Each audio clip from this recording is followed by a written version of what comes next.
So there's several reasons as to why we would want to use Botox in your masseter muscles. So your masseter is this big muscle that connects from your cheekbone down to your jaw essentially, and it's the biggest of the four main muscles of mastication, or the muscles that we use to chew your food essentially.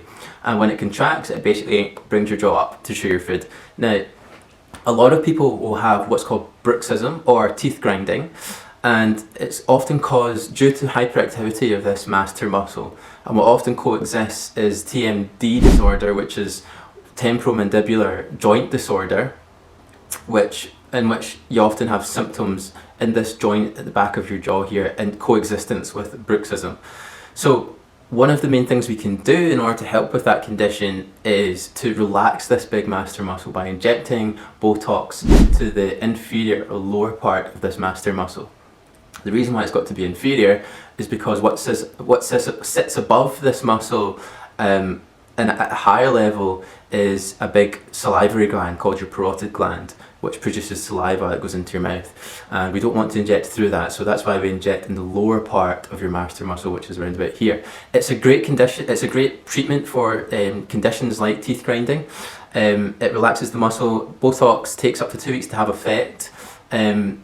More than, I'd say about 95% of my patients who have this procedure done when they do have teeth grinding see a huge relief in their symptoms. So I'd highly recommend this procedure if you have, bruxism or any conditions that are similar to that. Other reasons as to why you'd get Botox in that area is more for cosmetic reasons. So quite often people will have hypertrophy of this muscle here, or a big masseter muscle essentially, and it causes sort of a very square looking jaw. Now, by relaxing that muscle, we're obviously weakening it. We're not using it or allowing it to contract as much as it normally would, and therefore that muscle atrophies or it gets a little bit smaller.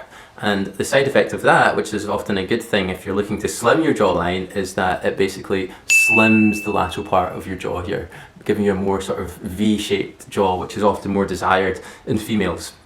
So, two reasons as to why we might have it. The main reason why we do it is for medical reasons, for teeth grinding and all the rest of it. However, we often do it for cosmetic reasons as well. The dosages can be slightly different. You'll be looking at around about 20 units of Botox in each masseter muscle, all the way up to perhaps 50 units of Botox if it's a male and gets really large masseters. So the dose varies, and it can vary depending on whether we want to do it for a cosmetic reason or a medical reason. But it's a very simple procedure. It's super quick. It's literally 3 to 4 small injections in the lower part of your masseter muscle on each side, and that's pretty much it. So yeah, if you have teeth grinding or bruxism, I would highly recommend the procedure. You're probably likely to see really good results from it.